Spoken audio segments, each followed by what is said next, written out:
Hello সবাইকে, good morning. আজকের আবারও একটি নতুন দিন শুরু করছি তোমাদেরকে সঙ্গে নিয়ে। আশা করছি তোমরা সকলেই খুব ভালো আছো আর আমরাও বেশ ভালো আছি। ঘুম থেকেই উঠে দেখি ওয়েদারটা এতটাই সুন্দর ছিল, এখানে পুরো মেঘ মেঘ হয়েছিল। ওয়েদারটা সত্যি খুব ভালো লাগছিল সকালবেলায়। এখন বাজে সকাল 8টা নাগাদ আর আমি ঘুম থেকে উঠে পড়েছি। উঠেই কিন্তু আমার বাসি কাজ করা শুরু হয়ে গেছে। জানেন তো, যখনই আমি ঘুম থেকে উঠি তখনই কিন্তু আমার মাম্মাম আমার সাথেই ওঠে, কিন্তু আজ আমার মাম্মাম ঘুম থেকেই ওঠে। কারণ বিগত কয়েকদিন ধরে ও এতটাই অসুস্থ হয়ে পড়েছিল যে আজকেও ও সকালবেলায় ওর শরীরটা খারাপ ছিল। ততক্ষণে ও ঘুমিয়েছিল দেখে আমি বাসি কাজগুলো করে নিজেও ফ্রেশ হয়ে গেছিলাম।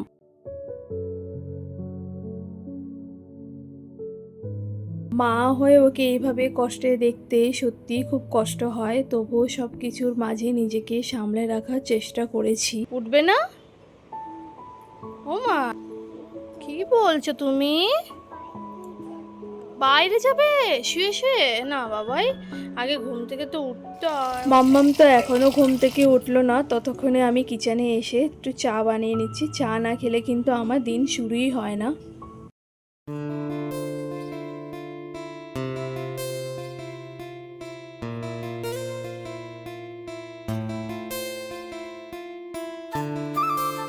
কিন্তু আমার দেখো চা খাওয়া হয়ে গেছে আর মেয়েও কিন্তু ঘুম থেকে উঠে পড়েছে, আগের থেকে একটু বেটার আছে। মাম্মাম ঘুম থেকে উঠলেই ঠিক ও আমার কোলের মধ্যে এইভাবেই বসে থাকে। তারপর আমি ওকে উঠে ফ্রেশ করাই। তো এখন দেখো ওকে ফ্রেশ করে দিচ্ছি, ফ্রেশ করিয়েও কিন্তু সোফায় বসিয়ে দেবো। আর আজকে কিন্তু ওর খাবারটা বানিয়ে নিচ্ছি। কিছুদিন ধরে তো ও খাওয়া দাওয়া একদমই ছেড়ে দিচ্ছিল, অসুস্থ হলে না কিছু খেতেই চায় না। তো দেখো এইটা আমি স্যারেলাকটা দিচ্ছি, এটা আমার ঘরে বানানো স্যারেলাক। আর আমি ওকে কিন্তু কোনো প্যাকেট ফুড খাওয়াই না, আমি যাই খাওয়াই ওকে আমি ঘরে বানিয়েই খাওয়াই। তো আজকেও দেখো সেরকম ভাবে স্যারেলাক বানিয়ে কিন্তু ওকে খাওয়াচ্ছি। আর এখানে আমি রেখেছি ওষুধ, ওষুধ দেখিয়ে ওকে ভয় দেখিয়ে কিন্তু খাবারটা খাইয়ে দিচ্ছি, না তো ও একদমই খাবে না। এখন মাম্মাম একটু বেটার আছে সকালের থেকে। এখন ওকে দেখো ঘরের মধ্যে কিরকম খেলা করছে। ততক্ষণ কিন্তু আমি এখানে আমার রুমে ক্লিন করে নিচ্ছি।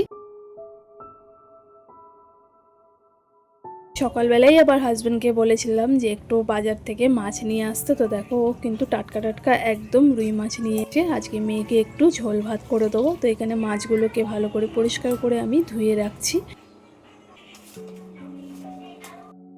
আমি যেইভাবে মাম্মামকে ঝোল ভাতটা করে দিই, বিশ্বাস করো ও এটাই খুব পছন্দ করে। আজকে আমি বেশি কিছু সবজি দিইনি, শুধু একটু ঢ্যাঁড়স আর ডাঁটা দিয়ে আলু দিয়ে টমেটো দিয়ে কিন্তু ওর মাছের ঝোলটা করে দিয়েছি।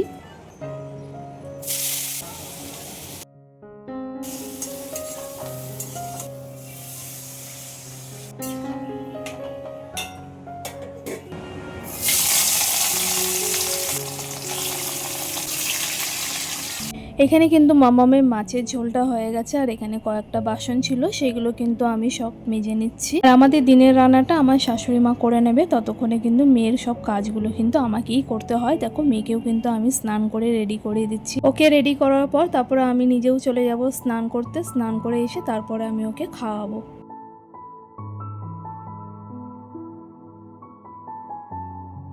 কিন্তু আমার স্নান হয়ে গেছে কমপ্লিট। এবারে চলে যাব মেয়েকে খাওয়াতে। মেয়েকে খাইয়ে দাইয়ে কিন্তু ওকে ঘুম পাড়াতে হবে। আর দেখো এখানে বসে গেছি মেয়েকে খাওয়ানোর জন্য। না আরো খাওয়ার ইচ্ছেই নেই।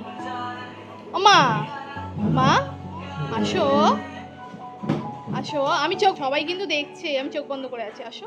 মেয়ে খাওয়া দাওয়া হয়ে গেছে কমপ্লিট। মামামের আবার একটু শরীরটা খারাপ লাগছে, তাই মেয়েকে নিয়ে রুমে চলে আসলাম। আজকের ভিডিওটা এখানেই শেষ করছি। ভালো লাগলে লাইক শেয়ার সাবস্ক্রাইব করতে ভুলবে না। আবার দেখা হবে নেক্সট ব্লগে।